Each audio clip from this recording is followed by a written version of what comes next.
What's up, guys? My name is Brennan. I'm joined with Trent, and this is Recall.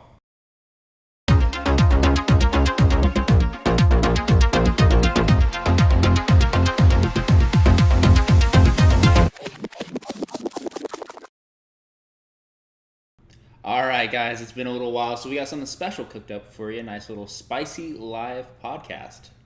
Look, In person, in the flesh. I can hit him. Sorry, guy. Yeah, I'm gonna deserve quite a few of those. You look better on Skype. That's rude. You smell better on Skype because I can't smell you. That's Probably fair. All right, guys, what's up? It's been a while. We've been busy and all. Finals fun week stuff. was a nightmare. So Yes, sir. That was entertaining. But we're back, and we got a lot to talk about in the world of League of Legends. We got MSI and all that fun stuff. So, Trent, take us away. as I'm sure everyone's been watching, MSI has been a spectacle to watch. It's been a really entertaining experience so far. We finished up the group stage. RNG was clearly on top, but it was a very entertaining set of matches. There was quite a few ups and downs for each of the teams. They all kind of hit their strides at different points. Different metas developed in the time they were there. It's been really entertaining. So I'm going to first off run you through these current standings going into playoffs. Our top four teams are RNG, the LPL representative, Flash Wolves, Kingzone Dragon X, Fnatic, and then knocked out of the group stages were sadly NA's Hope, Team Liquid, and EVOS Esports from the Vietnam region. So, with that being said, one thing that has made this group stage so entertaining to watch has been the different strides that each team hit. And no one really knew who was going to be dominant. Everyone expected Kingzone X to be dominant. Mm-hmm. They've been probably the most average team this tournament. They haven't necessarily been dominant. They've never been really bad either. They win games they're kind of expected to win, and they lose some games they weren't super expected to win, but isn't unbelievable. Like, they lost games to RNG and a dominant-looking Flash Wolves, so not unbelievable. But, for example, RNG came into the tournament, and they were playing pretty mediocre to average, and they ended up being 8-3, top of the groups. Yeah. Flash Wolves came in, and they had a 6-0 record at one point, and now they ended the tournament with 7-4. So they ended up basically having the worst last 2 days of all the teams. Mm-hmm. They lost their tiebreaker. They lost their past 4 matches, I think. It was a really rough end to them for such a dominant start. Kingzone Dragon, as I already talked about, wasn't nearly as dominant as everyone expected, to the point that they even subbed out their star jungler, Peanut. No one would have expected that. So hopefully we see him come back in the knockout stage, but no one knows for sure. We'll just have to see what they decide to do. And finally, Fnatic also kind of started with an RNG approach, or a Flash Wolves approach. They were doing pretty decent, and then they kind of fell off at the end and just scraped by and grabbed onto the cliff and ended up surviving the group stage by knocking out Team Liquid, who started with the worst start with a 0-4 record and ended up going 4-7, which means they won basically 4 of their last, they won 4 of their last 6 games, I believe. And 2 of those losses were tiebreakers. So it was sad to see Team Liquid go. It was good to see them finally improve. NA finally did better in the ending of the group stage than the beginning. They've never really been good at that. They always start strong, seem to have like a good, not grasp on the meta, but they seem to take over games a little earlier. And then when everyone in the tournament gets the same meta, NA always starts losing. So it's nice to see that the opposite happened. Now, hopefully for Worlds, we get them both combined. And NA performs both at the beginning and the end, and so does EU, and we can have a Western team go forward. It'd be nice. It would be nice. But yeah, I was definitely surprised at how mediocre Kingzone was. Yeah, that's been super shocking. Mm-hmm. Everyone expected them to be dominant, and I don't know how much of it is a meta thing and, how much of it is best of one thing. Yeah. There has been some weird picks coming out. There has been some unexpected stuff.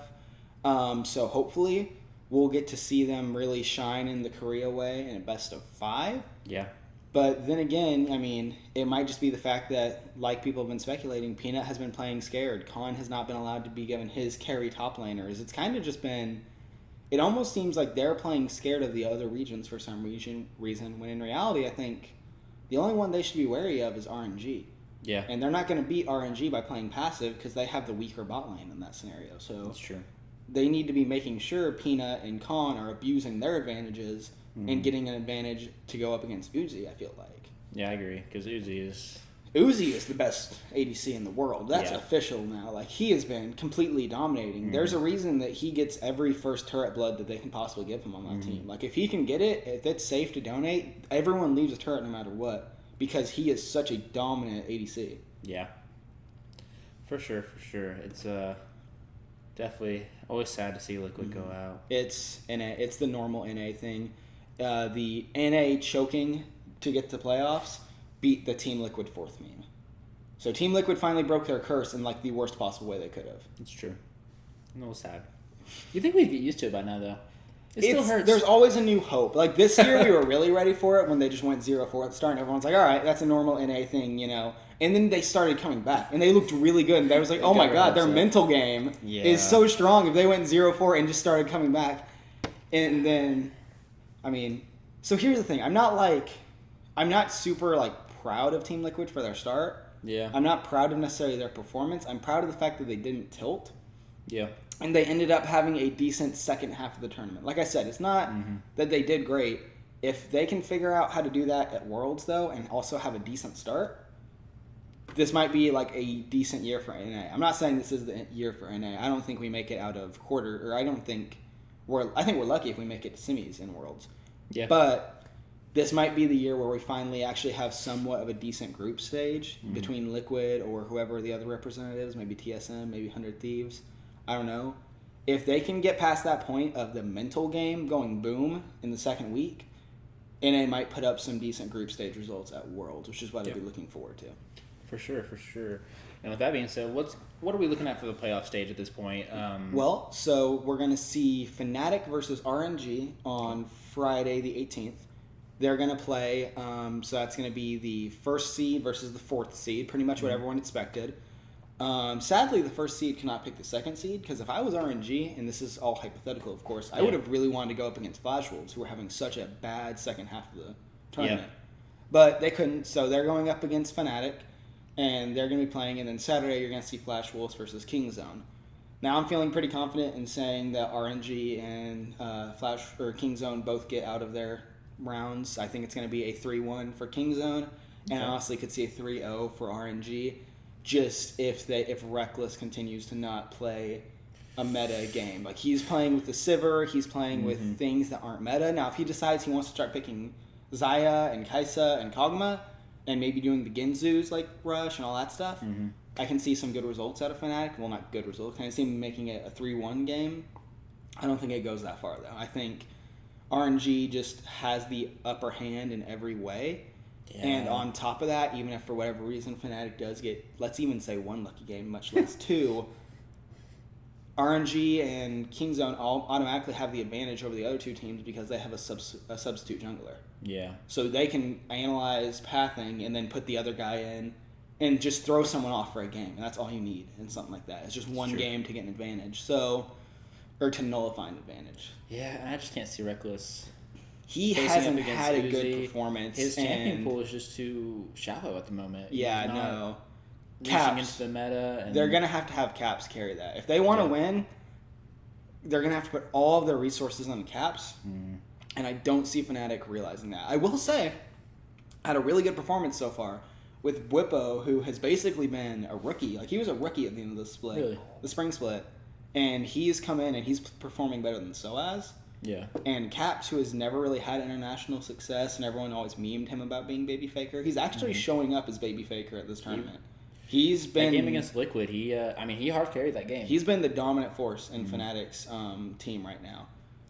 Hylissang, I could see Hylissang maybe making some playmaking supports work. If, like I said, it's all depending on Reckless playing in the meta instead of playing his comfort picks. Yeah. It's just not the meta for Sivir. It's not going to work like that. This isn't a thing where it's going to go to 5 items and you team fight at the very end. We've seen that these are very quick games, like fast-paced games. It's not... Sadly, it's not the beginning of Spring Split, and it's not the Ardent Sensor meta of Worlds. You can't rely on that. It's an ADC carry meta, but not that way. Yeah, no, I agree. He's been struggling. And it's sad because he was one of the players I was looking at the entire tournament, He was for him to pop off, but it just never came. Well, this was supposed to be the battle of the AD carries, and honestly, I feel like the only AD carries that have shown up super hard, or at least at the level we expected them to, was Doublelift and Uzi. Yep. Because I feel like Prey, he's had some stand-up performances, but at the same time, he's had some kind of weak ones. Mm-hmm. And then Betsy from Flash Wolves, I guess you could say, is way overperforming what everyone expected. He's been really good on his like Varys and stuff like that. Yeah. But Reckless and Prey have both been kind of meh. And this was supposed to be like king of ADC tournaments, and now it's like, okay, Uzi's the king, at best double lifts runner-up, but no one's been as like crazy performing as we thought. I will say the Double F's Kai'Sa is insane to watch. Yeah, but that was... everyone's like, all right, we're going to ban that now because it's already a broken champion, and in your hands it's even more, so no problem with that. And then it's been kind of just rough from there. Yeah. I still can't believe he picked Jhin in the Fnatic game. I was pissed off. I don't like that. I don't like the Jhin picks. I've already talked with a couple people about this. He had a 1-in-6 win rate, I believe, for at least for Team Liquid. If not even worse for the entire group stage between teams. Yeah. Now, I get that scrims can show different meta reads. I get that he may have seemed stronger in scrims, that people play different in scrims. But I think at 1-4, 1-5, you say, all right, this may work in scrims. This clearly isn't working on stage for whatever reason. Let's give us a champion that is somewhat closer to the games we've been winning, which have been something similar to Kai'Sa, something similar to Kog'Maw. So try and get something with a little more range. Get Varys, get, Caitlyn, get anything else besides what you are currently doing, especially when Olay is slumping. Because Jhin, when Olay is slumping on top of that, he has his W, which is a root, but that's a single target root, like a self-peel. Mm-hmm. You need more than that. You need a Caitlyn, net trap along with other traps. You need, an Ashe slow. You need something that's going to help you get out if Olay's not playing up to his top performance. And I think that was another huge issue with it. I agree. Is that in a vacuum, Jhin may have been great, like as an AD carry pick, but when your support's slumping, that's not good. I honestly would love to see Uzi on Jhin. Yeah. With how good Ming is playing. Mm-hmm. Like, that would have been really interesting, because maybe we would have seen what all these other teams are playing with. Mm-hmm. Like, all these other teams are thinking Jin's going to do, because his support was very on point this whole tournament. But Olay, credit where credit's due, he did kind of turn around his whole mental boom, but he still wasn't playing what we've seen of him. So yeah, it was definitely interesting that he took himself out. It definitely takes a lot of maturity to be able to take yourself out, but at the same time, it's almost like it's a cop out. Maybe does and it doesn't. I don't know. I'm glad he came back for it. I'm glad he realized his team needed him. I understand like why maybe in one scrim they saw Joey doing okay, and he's like, look, I just want to kind of remove myself from the picture. But maybe that's all he needed was seeing Team Liquid do one game poorly and being like, no, I am the better alternative here, sadly. So I don't know. A lot of people are calling for Olay's head, and like they don't want him on Liquid anymore. Yeah. I think he needs one more split, and I think he needs a proper mental coach, like what Weldon did for TSM back in season 6 or 7, I believe.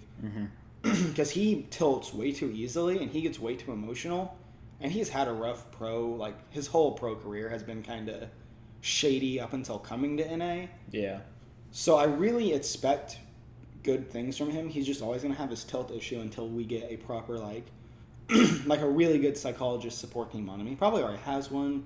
Yeah. But they just need to work through a couple more issues. For sure. Excuse me. But so the finals match I think is going to be Kingzone RNG, and I seriously expect RNG to win. The only thing that's making me hesitate is, Korea and best of fives. Yeah. And Uzi choking. There are like two things there that make me question it. But like the key thing that you always hear in statistics and analysis is that previous results do not indicate future results. Yeah. So despite the fact that Uzi always chokes, and despite the fact that Korea usually wins best of fives, which keep in mind this is previously Longzhu, who does not win best of fives, who lost to Samsung Galaxy last Worlds. Yeah. I do believe it'll be a RNG win, a 3-2 RNG win.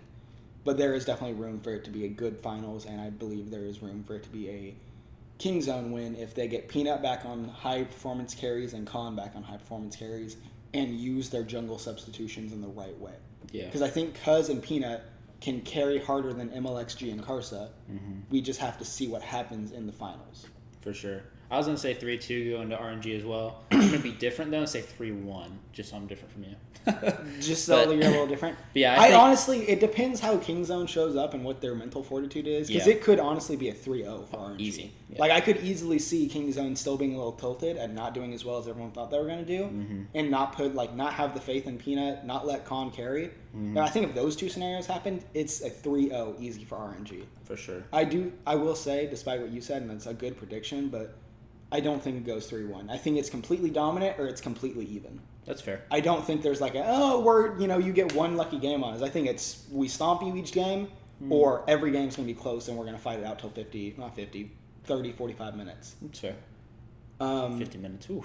No, thank you. And then I think for the third place match, I honestly think Fnatic wins. Despite the fact that Flash Wolves had such a good performance at the start, I think if Reckless gets really tilted after he gets knocked out of this semis stage, which I think will happen, he'll finally either just pop off with his comfort picks, or the coach will say, look, you need to play these picks. Yeah. And they'll end up taking at least third place in their home country. Plus, Flash Wolves has just been crashing and burning for the past 3 days. So yeah, it's all about the tilt of this match, it sounds like, because, like you said, Reckles could either go pop off from it, or he could just become even more shallow of a hopefully professional, and who knows what happens to him. And then Flash was the same thing. If they lose, who knows where their mental state's going to be. So it's just like, I don't know. That one's a throw up, honestly. Yeah. I'm going to favor Flash Wolves. I'm going to say 3-2. But I'm going to say Fnatic 3-1. Okay. But that brings me up to my next point, which is kind of something that there's been a lot of discussion on Reddit, and Riot has already kind of commented on it. But I want to talk about how Riot continues to change their viewpoint on scheduling for where these international events are. Yeah. So to start off this whole little conversation, it is proven that the Eastern audience is bigger than the Western audience. Yeah. Like size-wise, it goes China, Korea, EU, NA, and then wildcard regions and whatever. And I think like Taiwan and Vietnam are very quickly approaching the same level as NA and EU. Interesting. So back in Worlds of last year, Riot claimed that they were aiming for a localized audience because it was in China. So they were working their schedule around that. Yeah. And that's why it was so early in the morning, and it was just very inconvenient for Western viewers. But yeah, they said, this is why we're doing it. It's for the localized audience, and so plans are good there. They come to EU for MSI, and they're all of a sudden changed their philosophy to be an online viewership basis. So the scheduling was super early in the morning for NA, and I believe it was 11 to noon in EU, which is not good times on a weekday to do your matches because everyone's at work. No one can show up. Yeah. So half of the EULCS Berlin Stadium, like people that usually fill it up with EU fans, half of it was Chinese fans, RNG fans. Now the Chinese audience does usually like travel a lot. Like they are a very traveling audience base. They'll come watch games. I'm not saying there's any issue with that. But half of the home team like wasn't even in attendance. Yeah. So it's kind of insane to me to think that Riot just switched their basis, and there was a Reddit post and a Riot reply to it, but basically said, look, we'll try and do better next time, but it's too late. We've already sold tickets. So what do you think is better? Do you think it's better to aim to support the esport and make more money off of it and focus on just your biggest fan base? Do you think it's more important to focus on the localized fan base? Because it's not like it was an empty stadium.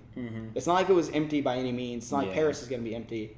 It's just the fact that it wasn't the local fans. It was specifically catered to Chinese audiences, both, the ones that traveled and the ones that watched at home. Yeah, I think it really comes down to, and if we're being honest, just money, obviously. Something that would be interesting to see is how much more likely an NA viewer is to watch a rebroadcast, because that's what I've been doing, is watching all the rebroadcasts because I don't wake up early enough to watch them. So I wonder how much money they're making from these rebroadcasts versus how many NA viewers are actually watching it when it is coming on and live and all that. I also wonder how much they make on like the event VODs, like on YouTube, because I haven't been watching the rebroadcast. I've been going through and watching the event VODs, and I've been speeding through some of the analysis, speeding through some of the pre-talk, and watching it myself. And if I am interested in like what the analysts think of a game, I'll listen to that. But I'm more like kind of picky on what parts I'm watching. That's fair. So I do think, because honestly, my honest opinion of this is I think they're right to focus on the Chinese audience. I think they're totally okay to focus on an Eastern audience, considering this is something that Riot looks to make money off of.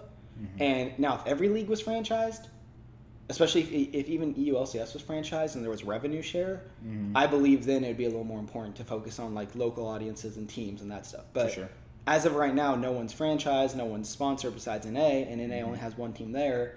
So they need to look at the more overarching just support of the game itself, not specifically support of the region. But that all might change soon when every region becomes franchised. Yeah, it definitely depends on. That's what makes me very, very curious about how big their viewership is in China. I know it's ginormous. I know that's their biggest forefront runner, but is it that big to where you have to compromise those local events? And honestly, it might be. And if it is, I don't have a problem with that, honestly, because, I mean, they are a industry. They need to make money, and why not make the most money as possible? If people want to watch, they're going to watch somehow.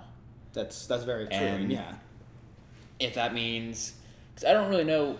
I'm assuming they probably make a lot more money off of stream viewership than actual venue viewership. I remember hearing something on... I don't remember what podcast, but basically they said that the venues are just there for the lights and so that it looks cool on camera, rather than for the actual people that are there.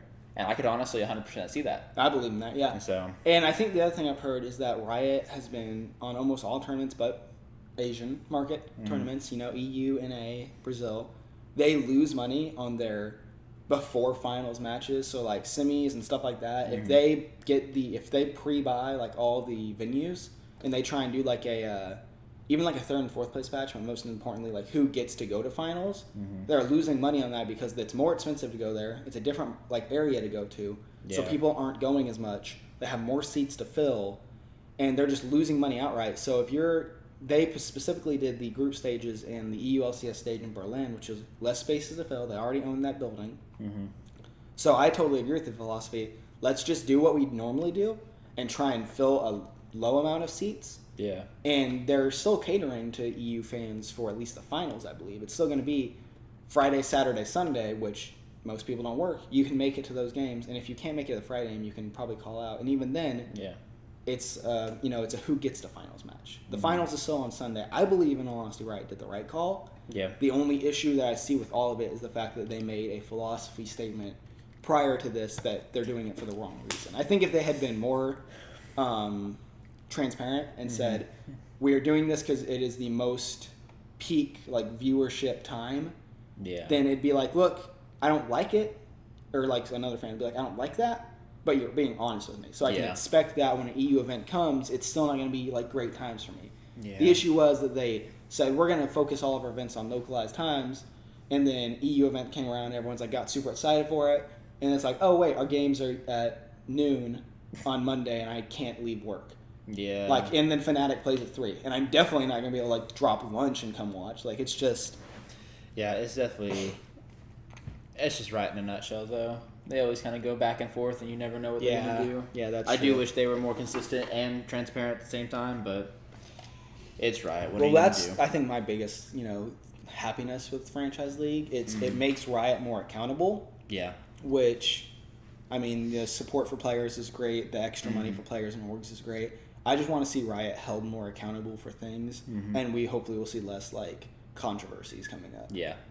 No, I 100% agree. On a happier note, though, we have the schedules basically announced for Summer Split. So the issue is I had to take a approximation on EU and Korea based on how Spring Split worked. I know these summer dates, though, for NA. It starts June 16th and 17th, which will be a Saturday and Sunday. They're going to do the same schedule they did for spring timing-wise. Cool. But that starts June 16th and 17th. I've gone over Rift Rivals in a previous episode. Yeah. So based on that, I can assume that EU is going to be the same schedule, and it's going to start on the Friday, Saturday before NA. So that's going to be June 15th and 16th. And Korea, once again, just have to make an assumption that Korea is going to once again start the week before, and that's going to be on the 11th and the 15th. Now, of course, EU and Korea is liable to change, so keep an eye on Twitter or whatever. But you can at least kind of base your plans around that if you did ever want to go to a match. I know that me and my significant other, we're planning on going to California. So one of the big goals is for me to go watch an LCS match or an LCS day, and at least see C9 play. Yeah, that'd be cool. So now I know to start planning around going between June 16th and basically anywhere in July, minus like the first week of July, because I think that's Rift Rivals, and Yeah. C9 won't be playing in Rift Rivals. It'll actually be a lot of teams I'm not super interested in, minus 100 Thieves. Yeah. I like Echo Fox. I just don't like them as much as I like, CLG and C9 and not 100 Thieves, Clutch Gaming. Like, I like those teams more, so I'd rather see them play than see other teams play. For sure. Yeah, that'd be definitely fun. I hope we get to see C9. I'll Maybe probably we see can, C9 choke. What I'll probably see is C9 lose to Golden Guardians, Probably. given my luck. Or I guess I dislike Optic probably the most, so I'll see them lose to them. That'd be cool. That would not be fun. Unless Optic gets a good player to lose to, I really don't want to see them lose to Optic. That's fair. All right. I mean, that basically concludes all the league talk, though. We haven't had much news on roster swaps, haven't had much news on the actual splits of these places, so MSI is basically all that I know of as of now. There's been some jungle changes that are going to be hitting the Rift, like, basically today, I think, tomorrow. Ooh. But we're not going to have a good analysis on that, because jungle changes, they're probably one of the, like, experience changes, they're one of the hardest things to predict. Yeah. It's going to make ganking a little harder. That's all I can tell you, though. A lot of pro junglers are very vocal that's a bad idea, and everyone else says it's a good idea. So it's basically the same argument people have been having about the support role. How do you balance fun of the role versus balance of the game? Yeah. But like I said, trust in someone a little more versed in, balance and for it to be out longer. Riot Freak, LS, like those people will give you a better analysis on that level of gameplay. I'm just here to analyze the broadcast, basically. Yeah, basically. Well, cool. Yeah, so we'll go ahead and head over to some good old Overwatch. As far as roster swaps and all that stuff, none of that's apparent.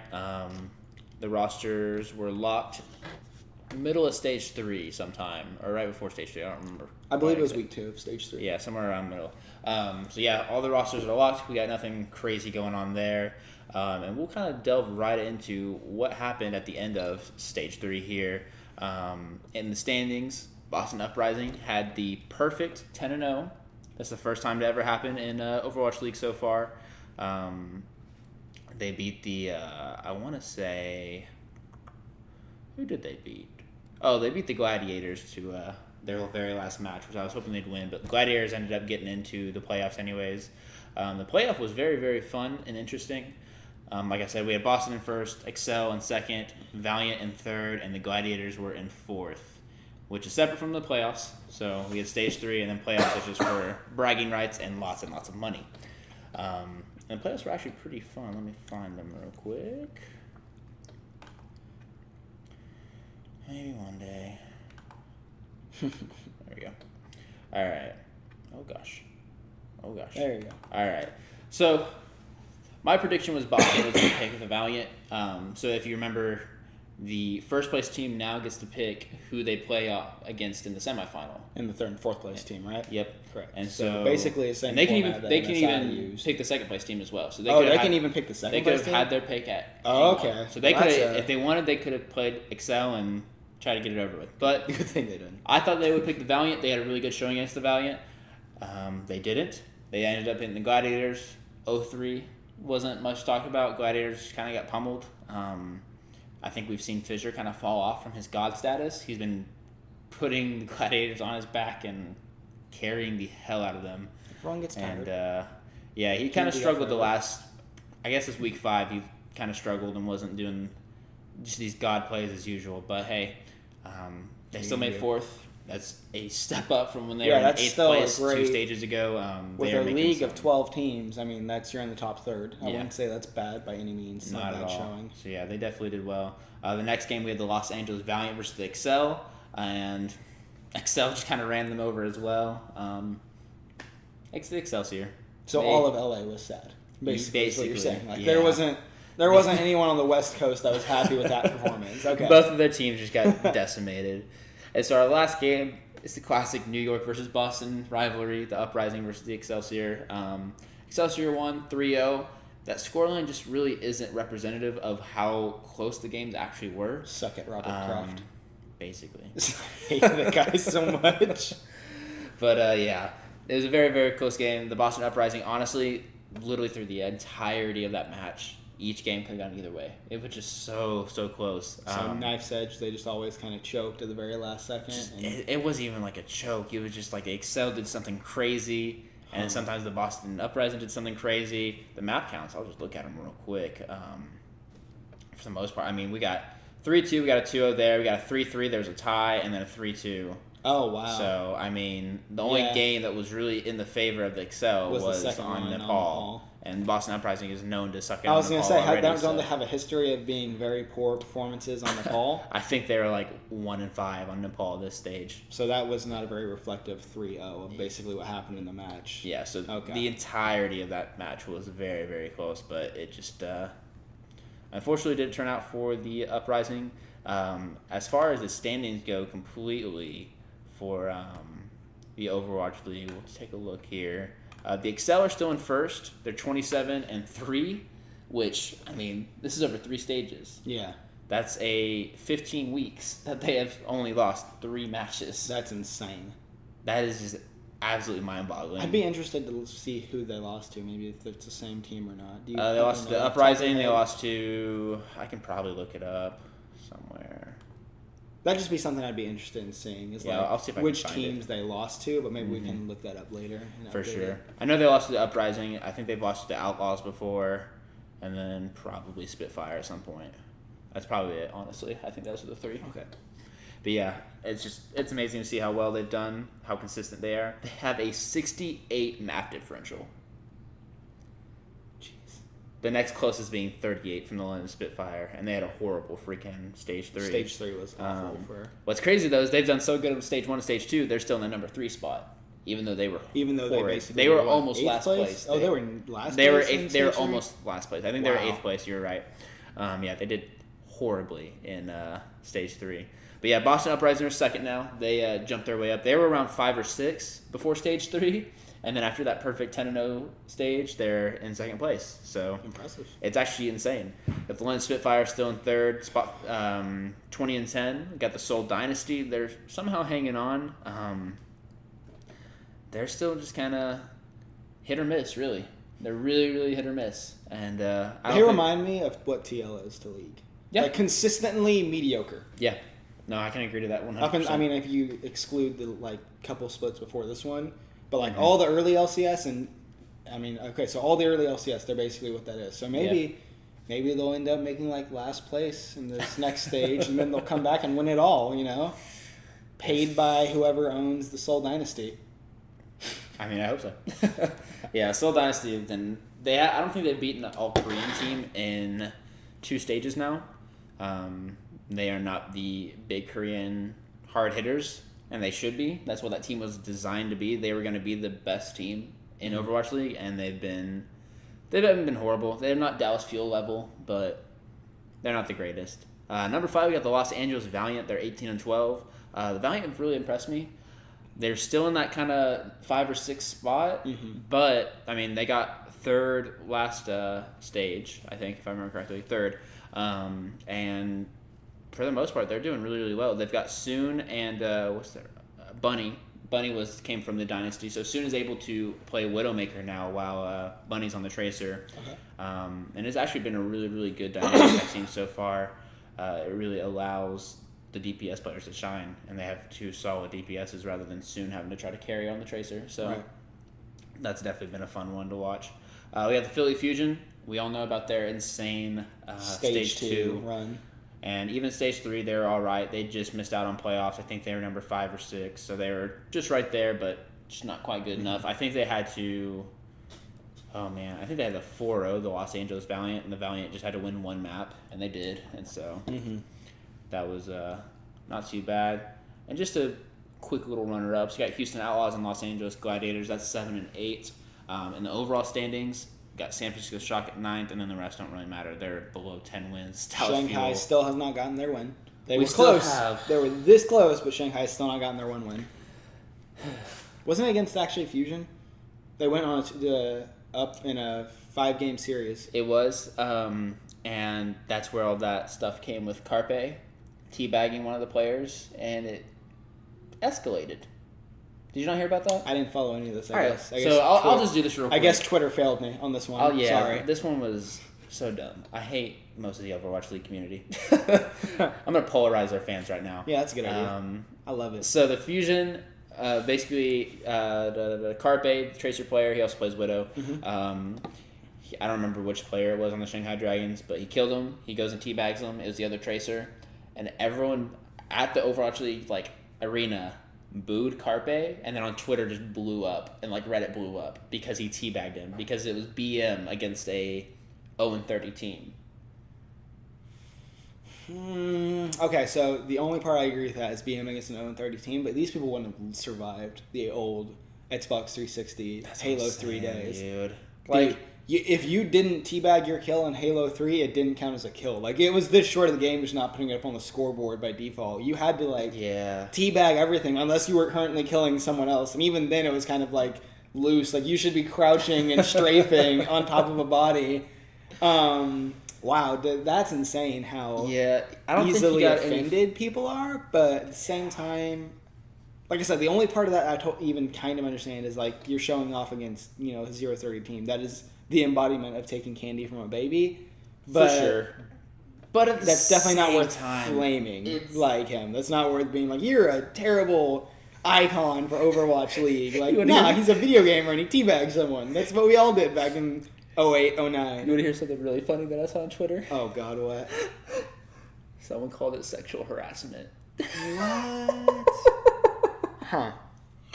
They were teabagging with their sexual parts in a video game. That's sexual harassment. I feel like Overwatch has had a lot of issues with finding sexual harassment and sexual issues where there's not. I feel like I'm always watching Monte Cristo and Thorin and other Overwatch casters defend stuff that they shouldn't even have to defend because fans are getting really easily offended. I don't like to call people snowflakes. I don't like people to say they're easily offended, but at the same time, I really feel like Overwatch has more of that because I've never really seen that stuff in League. Nowhere. No other League, esports has. There was just a competitive ruling where basically a LCK player had his the equivalent of a visa that he can travel from country to country, Korea to China. He was playing in China. He had that taken from him, and that team's still barely getting fined. And whereas this guy's getting flamed on Twitter for teabagging, it's insane how quickly Overwatch fans get offended. It really is. They're very almost Tumblr-esque. I feel bad to say, but I mean, it's really gotten to the point where it's usually just a vocal minority, hopefully. And then I guess I can't really explain everyone in the stadium. Yeah, I don't know how I feel about it, and it makes me almost want to not play Overwatch. And they're rare chance that I ever go to a tournament and play. Yeah, I'm gonna talk trash. That's just how you do it. That's the fun of it. Yeah, exactly. I mean, when I used to play CS:GO, that's what I used to do. Watching Evan, my roommate, playing the Smash scene. It's just the stuff they say to each other is insane, but it's so funny because all these players are actually friends. They acknowledge that they're all just spouting stuff that has no meaning. They're just having fun with it. I don't know. Yeah, I don't know. Well, that was our tirade, I guess, our one tirade that we get. Apparently, I missed all the drama, so thanks for cluing me in on that. Yeah, that was a bunch of bullshit. Yeah, but we're looking at a really fun end of the season. I mean, we have 3 teams, or wait, 1, 2, 3, 4, 5, 6 teams that are all within 4 games of each other. And that's within anywhere from the top 4 to the top 8. Mm-hmm. So, I mean, it's a throw-up who could ever get that top 6 spot for the finals. So, the grand finals, how they work, is after stage 4, the top 6 teams are going to be invited to the finals. I'm not sure what the exact format is, but whatever. But we could definitely see any of these top 8. I'll say even San Francisco Shock. They're kind of far behind. They're 12 and 18. But I mean... And they only have one more stage worth of... And they only have one more stage, but at the same time, with Sinatra, they're really starting to get everything glued together, it feels like. They really do feel like an actual team now, rather than a bunch of solo queue players. I could see them getting up to top 6. It'd be very hard. Mm-hmm. And some, magical things would have to happen to make this work for them, but I could definitely see it happening. But personally... if I'm going to go with any top six, actually, we'll go with your top six first. Okay, well, Let's go with your top predictions. six. I'm going to start from the bottom. Okay. So, speaking of that whole Miracle Run thing, I do see it happening. I think Okay. Sinatra's been performing really well in the games I've watched. I Yeah. feel like that team is starting to gel. Mm-hmm. I feel like Fusion, like you said, that an average one. I don't think they're going to continue climbing. I think they're going to do what some of these other teams have been doing and kind of stagnate and either stagnate or go down straight up. Kind of like the Outlaws. Outlaws just going to keep going down. They're going to keep plummeting like a rock. I agree. I think Gladiators kind of had a pop-off performance and it was really nice. I don't think they do much. I do think I really see the San Francisco Shock. And you're right, it is going to be very lucky if they do it. I can see them getting 6 wins this stage. Yeah. And so long as they do that and some of these other teams don't perform super well, they can maybe make it up to 6. But I'm really hopeful for that. Yeah. I could see that happening. This is my Miracle Run. In a more, perfect world, I'd say Philadelphia Fusion keeps their 6. But I can see San Francisco Shock sneaking up and taking it. I feel like It's going to be really hard. it's going to be Seoul at 5.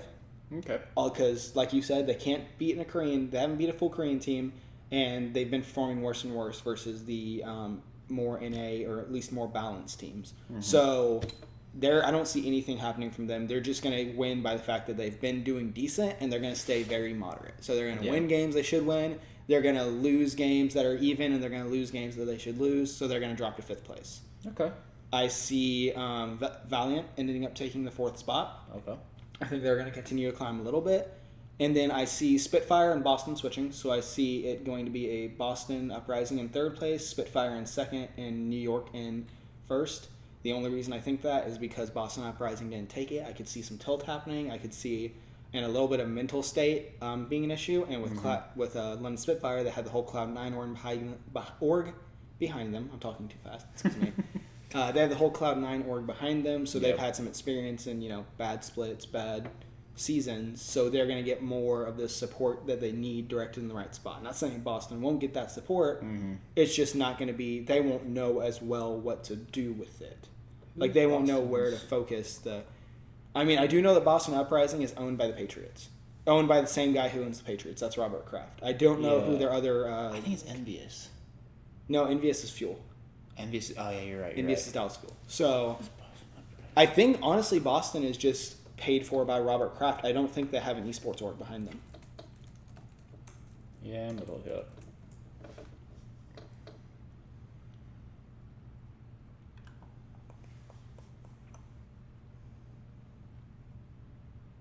Yeah, it's just by Robert Kraft. They'll have at least the traditional sports experience to kind of help get over Mental Boom, but I feel like Mental Boom is much worse in esports. Yeah. So I feel like they won't be as fully experienced as getting someone in to help that. Mm-hmm. And they're going to Mental Boom very, very minutely down to 3rd place. Okay. That's fair. And then Excel is going to continue to be the consistent leader of the pack and win it all and win the top of the standings. Yeah. That's definitely a decent... I can say that's a very fair prediction. I don't know about... I want to believe in the Shock, but I don't think I can. They're 12 and 18. It's very Miracle Run, and like I said, honestly, in a more perfect world, I could see Philadelphia keeping it. I for sure see them being able to top LA and Houston. And after their performance, their upward trajectory, and arguably Philadelphia's at the very least neutral, if not downwards trajectory, it's reasonable to assume they could keep a 7-8 game win streak and make it, or not 8 win streak necessarily, but 7-8 wins and make it up to 6th place and sneak in. Because honestly, more likely I see Philadelphia and San Francisco tying, but San Francisco winning off map differential. That's what I see happening more. I see San Francisco will have more dominant games later on this whole stage, whereas Philadelphia will be more, tiebreakers, 2-2, that kind of stuff. Mm-hmm. So I can see them sneak in based off map differential. I don't know. They're going to have to win at least 8 games, at the very least. And even then, if they win 8 games, Philly only needs 2 wins for the entire stage to tie them. That'd be a hard one, especially with teams like the Fuel, Mayhem, and Dragons in there. That's true. Philly has probably most likely some free wins. I don't think the Shock get in. I wish they would. I'm going to say that my number 6 spot is going to go to the Philadelphia Fusion. My number 5 spot is going to go to the LA Gladiators. Number 4 spot is going to go to the Valiant. 3... Oh, man. I'm going to skip 3. 2 is going to be Boston Uprising. 1 is New York Excel. 3, I think I'm going to go with the Seoul Dynasty. I honestly think Spitfire. Mm-hmm. I don't know what's wrong with them. But you think they fell apart for good? From stage 3. I mean, stage 3, let's see. Oh, they had a terrible stage 3. I just think that mental boom is going to be something they're able to get over. I think it's going to be like, look, whatever happened, don't do that again, and we're good. Like, I mean, obviously, I'm not saying that's how sports psychology works, but they're going to get to that point where it's like, look, stage 3 was a disaster. This is a mental boom. Let's just fix what we did wrong and take it back to the top of where we were. Yeah. They're not going to be the best team in the league. They're not going to be Excel. I might take Philly out and say LA Gladiator and then keep Spitfire and Dynasty both in. Spitfire, I could see Spitfire losing out. They went 5-5 last split or season or stage. Last stage.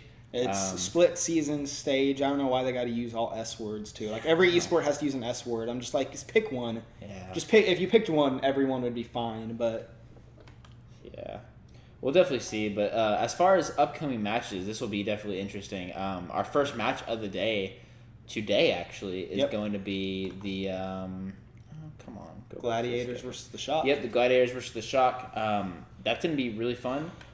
That'll give us an idea of how wrong or right my prediction might be. Because if San Francisco loses, then I'm immediately wrong, and I'm taking it out and putting Philadelphia back in there. But if they win, I still believe. So if the San Francisco Shock lose more than 2 games, it's just over for them. They can't make the playoffs. Now they can make the stage playoffs and do really well, but they can't make some money. grand But that'll be it. Yeah, but first game right off the bat to start off week 4 or stage 4, we got Gladiators versus Shock. Then right after that, we have the Dynasty versus Valiant. So we're getting like our top 6, or our arguably top 6, at the very least top 7 teams right off the bat. Which is going to be a really good game. We'll see if the Valiant can still hold strong, if they're still going to be a contender, or if the Dynasty can finally fix something, Because they've been losing to the Valiant recently. After that, we have a fun one. A good Gotta love a clown fiesta, boys. We got the Fuel versus the Shanghai Dragons. Can the Dragons get their first win? If it's against Fuel after the entire continuous debacles and awfulness they've had. I hope it. If it was going to be against any team, I would hope it was against the Fuel. This is what you get for having a dumpster fire of a team. I was a Fuel fan. I know you hoped were. for them. I know you were. At this point, I hate them. They can die. Not as players, as a team. As a team. Just let that team fall to the bottom of the dumpster. Yep. Tomorrow, Thursday, we got the Uprising versus the Fusion. Going to be a really good game. Excel versus Mayhem, whatever. Okay. So Outlaws versus Spitfire. That's going to be a redemption game for both of those teams. Kiki moved to Outlaws, right? The coach for Dallas Fuel, he's an Outlaws coach now. I think so, yeah. So, honestly, maybe something... Because there's a reason he had to have been hired again. So maybe the disaster that was the Dallas Fuel wasn't his fault. Maybe we'll see something from the Outlaws. I think because it was of mostly that. the players, but yeah. I don't expect to, but I mean, that might make it a little more interesting, hoping that we can get some pre-match hype that maybe this is the return of the Outlaws. For sure. And, I mean, their 2 matches this week are going to really tell you that. I mean, they play the Spitfire. Playing the Spitfire is going to tell us one of 2 things. Either the Spitfire are back, or the Spitfire are just going to plummet even further. Yep. Or it might tell us the Outlaws are just going to plummet further. It's really a proving grounds game, which is funny because these are 2 of the top teams in Stage 1. That we are like, these are the top dogs. Stage 1 and Stage 2 especially. Outlaws were all the way up there and at the very end. Yeah, once the meta changed away from the Mercy meta, they just kind of got dicked. And then we hit the Lucio meta, and they just really didn't. Which is surprising because they have a player named Boop who's literally known for playing Lucio, but whatever. Clearly not known that well. You're the worst pirate I've ever heard of. All right, so we also got on Friday, a big one is going to be the Boston Uprising versus Outlaws. Again, Outlaws proving ground. Uprising, we'll see if they just keep rolling and rolling and rolling. They really surprised me in Stage 3, especially after the loss to Dream Casper, but my God. They've just been so dominant. It's been insane. It's nice to see them, continue to perform. Oh, it really is. Like I said, hopefully the mental boom is not too bad. I see them going 8-2, 7-3, something like that. I'm not saying I expect them to go 4-6, after not making the finals and not after winning it. Yeah. I'm just saying I don't think they're gonna be all right, we're gonna pop off and destroy everyone we play against. Another 10-0, yeah. Yeah, that would be amazing. I don't expect that. Now if I'm wrong, that'd be really insane to watch. A team that was very mid tier, if not bottom tier, then go to back-to-back 10-0 record. That'd be insane. What's crazy too is they didn't really make any big roster changes. Like Right. there were no big. They just roster kind of got their changes. synergy. They just together. understood each other, and even after losing their star DPS, they were still able to go in and which I always knew. Striker, he's one of the best Tracer players, if not the best Tracer player. Gamsu's a great tank. Their supports are really good. It's just for some reason there wasn't synergy, but now it's there. Now it's there. That's what the Dynasty need basically. Develops over time. After that, we got the Shock versus Dynasty. Usually, this wouldn't be a matchup like in previous stages that we'd care about. We'd be like, "Oh, Dynasty are going to destroy them." This one will be interesting. Sinatra. I can't. It's just going to be amazing to see Sinatra play against like Fleta and the other players. I'm hoping Shock can pull out the win. I feel like the Dynasty most likely will, but it just really depends on. If Shot goes 2-0 this week, I'm fully believing in the sixth place. I mean, I'll be right there with you. If they go beat the 2-0 Dynasty- against these, like have an opening weekend of this, and they just go 2-0 and be like, all right, we're there, 100%. Only thing we're 100%. worried about is Excel. That's it. And then we're like, everyone else is gonna just fall right into place. Yeah, I could agree to that. And then Saturday, the last day of week 1, we've got the not really many good games. The only interesting one Honest that to one. look at will be Spitfire versus Excel. Yeah, that's right. We have Fusion versus Mayhem, and then Dragons versus Valiant, and those should be stomps, probably. Like, realistically, they should be pub stomps, but who knows? Yeah. Maybe I expect to see something from Mayhem before I expect to see something from Dragons, but Yeah. I don't expect to see really anything from either of those bottom barrel teams. But Spitfire Excel will be good. I still expect Excel to win, but we'll be able to see if Spitfire's at least back to a fighting shape against Excel. Yeah. Like, if they can put up a fight, then I think, all right, they're at least looking much better than they were. What's crazy too is a few of their wins in stage 3 were against the Excel. I think one of them was, and the other one was a 4-0. But they do really well against Korean teams, which is odd. Yeah, that's... I know they beat the us- Dynasty and It's they our beat the Excel. zany NA tactics that make no sense to like any sort of Yeah, analytic, statistical point. But it's like, oh, they win because it's just random. basically. Like it's the mask personified in a video game. I don't know. That's basically about it, though. Yeah, it's a lot of proving grounds to start off stage 4. It seems like that almost for every stage. We don't really know, other than the Excel being at the top. Everything else is kind of a throw up. Yep. Other than we know the Excel's gonna be Mayhem the top. and Yeah. Shanghai Dragons are going to be at the bottom, and the Excel are at the top. That's about all we know. Other than that, it's just, which is fun. Yeah, that's interesting. Parity Yeah. in the league, like I always say, that's what you want to look It's forward perfect. to. It's perfect. Now, if only we could get everyone a little more up so that they can even compete with Excel, I'd be perfectly okay with that. And leave the bottom 2. Yeah. Leave the 2 at the bottom. Like I would say, Browns. everyone needs a Browns. Everyone needs a Cleveland Browns. We've got 2 of them. Dude, this might be a Cleveland Browns years though. Baker Mayfield. Mark my words. They'll either ruin another quarterback's career, or this is the Super Bowl for the Cleveland Browns. All One right. of the two. This is our sports podcast. Yeah, this is. We told you this is going to be everything. It's just we're very slow going. Basically. All right, well, that's going to wrap it up for me. Do you got anything else to add? Just mostly at this point, it's kind of just recall news about the podcast itself. We're going to try and get it on a more regular schedule for our viewers. We're going to aim for Wednesday releases before Overwatch League starts. Probably going to look at 5 o'clock. Today might be the only day we can't pull that off. Or might be this good. week's we might not be able to pull off, but from now on we're going to try and be getting them out Wednesday at 5 o'clock. Brendan and I are on more regular schedules this summer. No school, hopefully no real things to throw wrenches in our plans, and we're going to be able to get content out to you guys on a more regular basis. Aside from that, we might try and move in something like CSGO. We might try and put in a couple more esports, but we're going to slowly approach that, so that way the quality of our content does not get dilute and get worse, and we're going to aim for quality over quantity. But we're really hoping that we'll be able to bring in more stuff like CSGO, Dota, stuff that we can at least report on. For sure. And hopefully we can get some more people on the show. We've been looking around, seeing if we might be able to get a few extras just to talk about whatever. I will say, come Evo time, Yep. we're going to do a special episode for that. So we're going to have a couple of our, some of our people that we know, some people who are very good in those scenes, try and talk about fighting games with you guys, and we'll do a special episode for that. We haven't decided if it's going to be that week's episode, or if we're going to do just an entirely special episode along with the regular release that will be centered solely around Evo. That'd be interesting. I can't decide on what would be better there, but we'll let you know closer to that date what you can expect. And thankfully, it's not like we're a live podcast. So if we don't let you know, you can just watch both videos on Basically. YouTube and plan an extra car ride that Yep. day or something like that. For sure. And What else do we have to mention? I think that's about it. Look for a bloopers video. At There's some a point, we lot might of good end up stuff. putting that out. That I'm definitely gonna disaster. put that out 'cause that was fun. Okay. And this one's a little too long to put it on the end. Yeah. This one was a bit of a long one, but it's because we've been gone. We've been gone for so 2 weeks, long. 3 This weeks? was a special episode. We Yeah. appreciate everyone who is still watching, who put up with that whole dry streak of no videos. We, like I said, had a lot going on, a lot of finals, a lot of job stuff that we both had to tackle. But this summer, we're going to get on a much more regular schedule and 90 days to build a lifestyle. Once we do that, even during the school year, you can expect a lot more. So For sure. we appreciate everyone watching, and as usual, I'll have Brennan sign us off. I think we're ready to go. Awesome. Well, we appreciate you guys as always. Like, subscribe, share it if you will. Tell your dog about it, anything like that. Your We always dog will be appreciate very it. interested. He'll love Very. hearing about esports. Roof, motherfucker. Anyways, we appreciate you guys, and this has been Recall. Take care.